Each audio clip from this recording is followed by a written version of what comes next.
Stop for just a moment and imagine this. A young leader in Africa, barely in his mid-30s, standing before his people and speaking words that sound less like politics and more like a declaration of survival. His name is Ibrahim Traoré, the president of Burkina Faso. To many in the West, his country is little more than a distant headline. But to millions across Africa and in the global black diaspora, his message is nothing short of a blueprint for liberation. From the heart of West Africa, Traoré speaks not only to his citizens but to black communities across oceans.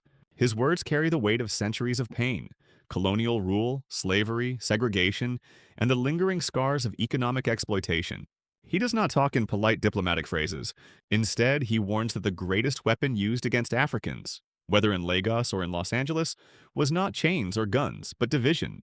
For older Americans watching, this may sound like echoes of the civil rights era, when leaders in Montgomery, Selma, and Chicago reminded their people of a forgotten truth, that they were not broken, not helpless, but builders, creators, and survivors.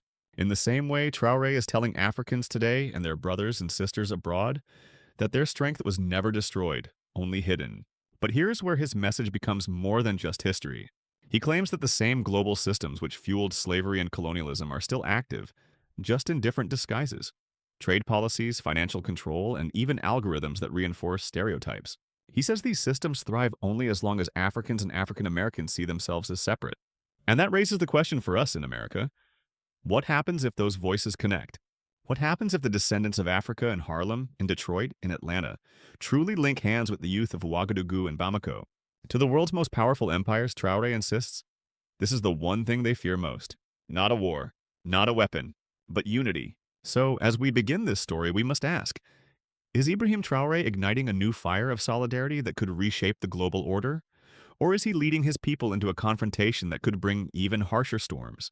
In September 2022, the world woke up to the news that Burkina Faso, a nation already battered by extremist violence and political turmoil, had seen another coup.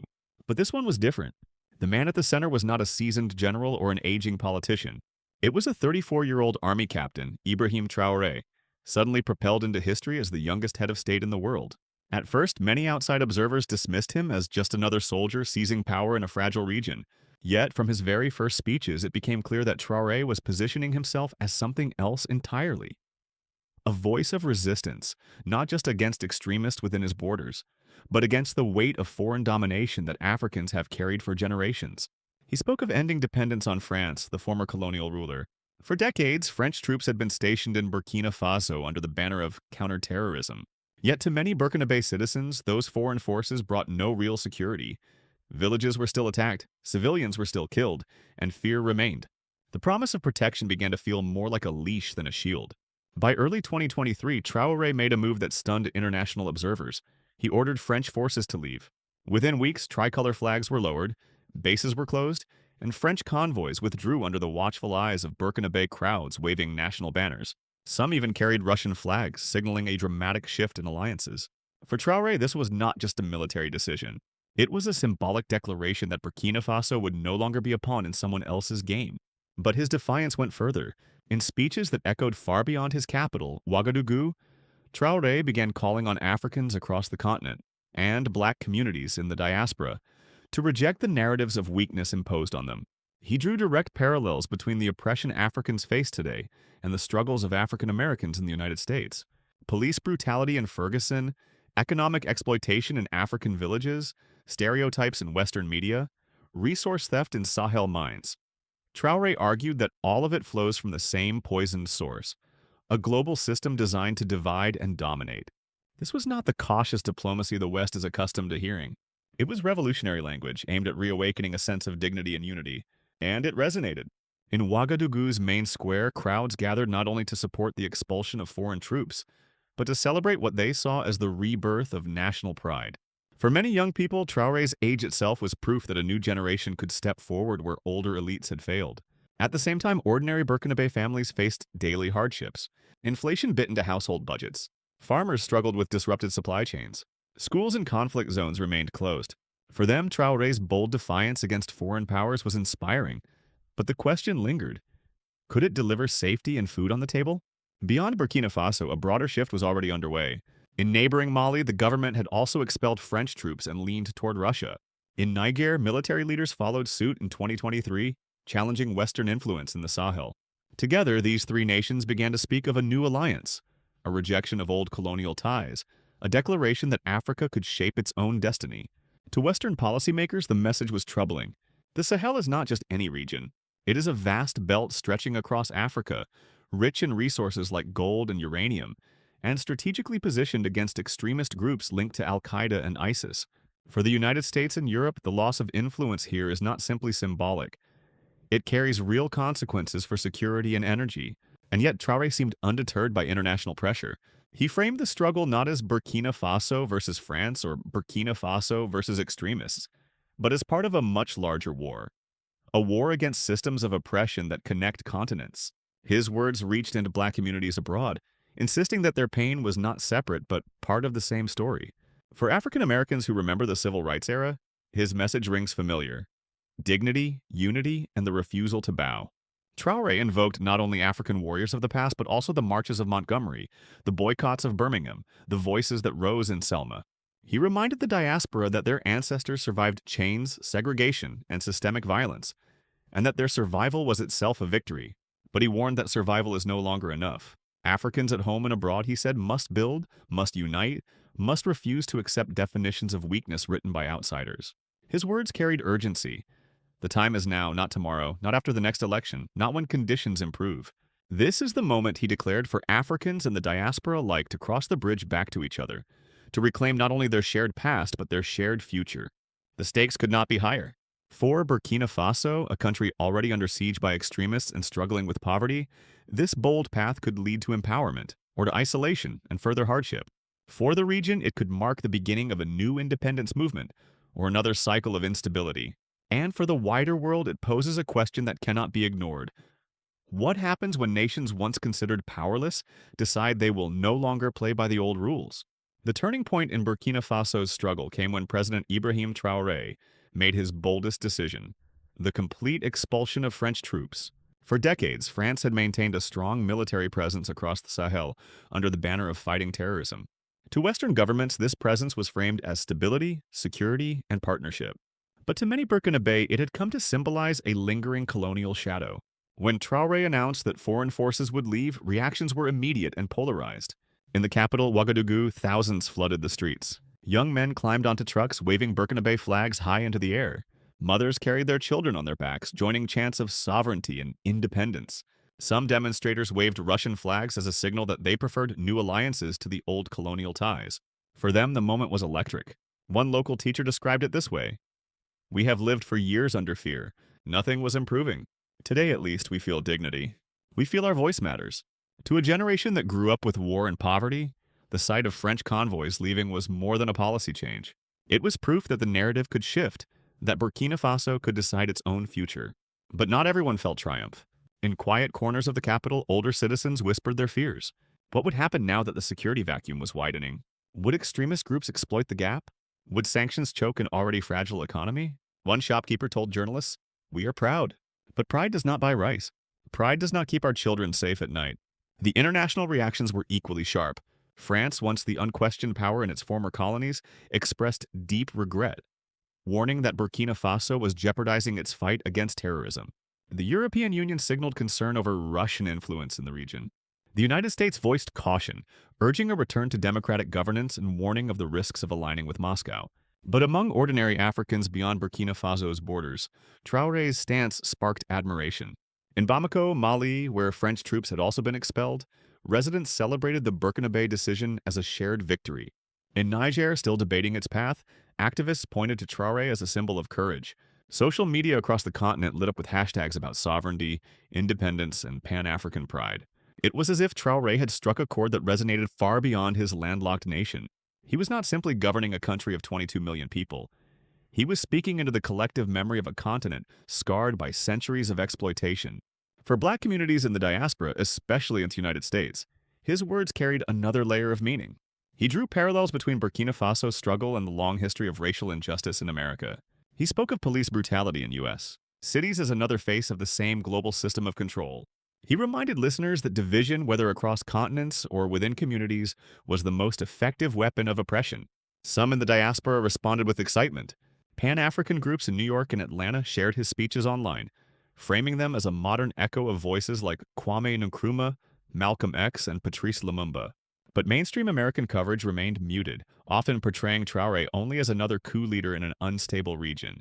Inside Burkina Faso, the emotional climate was tense. On one hand, there was genuine pride. People felt they had taken back their dignity from a former colonizer.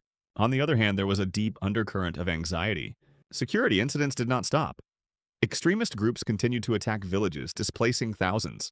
Aid organizations warned of worsening humanitarian crises, and families wondered whether defiance against foreign powers would come at the cost of food and medicine. Traoré himself leaned into the symbolism of the moment. In fiery speeches, he declared that Africa's true battle was not only against extremists with guns, but against a global order that treated Africans as perpetual dependents. He insisted that the world feared one thing above all: unity among oppressed people who recognized their own worth. That is why his words carried such weight, and why his actions drew such sharp responses. For the West, Burkina Faso's defiance raised strategic concerns. For many Africans, it awakened pride. For everyday families in Ouagadougou, it stirred both hope and dread. And for Americans watching from afar, particularly those who remember the civil rights struggles of the 1960s, the echoes were unmistakable. A young voice speaking boldly against an empire insisting that dignity is not granted but claimed. But here lies the danger. Symbolism can inspire, but it cannot stop bullets or feed children. Burkina Faso now faces the most dangerous of crossroads. Will Traoré's defiance unite his people and ignite a continental movement? Or will it leave his nation isolated, vulnerable, and struggling against forces too powerful to resist? The great paradox of Burkina Faso today is that even as national pride rises, the daily reality for millions remains uncertain, even harsh. Ibrahim Traoré's defiance against foreign control has earned applause from some, suspicion from others, and a heavy price for ordinary citizens caught in the middle. Across the countryside, extremist groups linked to Al-Qaeda and ISIS continue to spread fear. Villages are raided, markets are burned, and roads once safe for traders now carry deadly risks. According to the United Nations, more than 2 million Burkinabe people have been displaced in recent years, an astonishing number in a country of barely 22 million. These families now live in camps or temporary shelters, struggling to find food, clean water, and education for their children. For a mother like Awa, who fled her home after an attack in the north, Traoré's fiery speeches about sovereignty feel distant from her immediate worries. "I want my children to sleep without fear," she told aid workers. "If he can bring us peace, I will follow him. But right now, we only wait and hope." Her words reflect the fragile balance between inspiration and survival in Burkina Faso. Economically, the consequences of Traoré's choices are already visible. The departure of French troops was not just symbolic, it also reduced access to financial aid and security funding. Western donors, uneasy with Burkina Faso's pivot toward Moscow, have slowed or suspended some programs. Inflation has pushed up the cost of basic goods. Families in Ouagadougou complain that cooking oil and rice now cost nearly double what they did just a year ago. Politically, Traoré has consolidated power. Elections promised by previous governments have been postponed. Civil liberties are more tightly controlled as the state insists on national unity in the face of war. Supporters say this is necessary for survival. Critics warn it is the classic path of military regimes, where security justifications blur into permanent authoritarian rule. Yet, within the streets and markets of Burkina Faso, there is a striking resilience. Young people in particular have rallied behind the narrative of sovereignty. They wear t-shirts with Traoré's image, paint murals on city walls, and share his speeches across social media platforms. For them, the hardships of today are the price of reclaiming dignity after generations of humiliation. Beyond Burkina Faso's borders, the ripple effects are undeniable.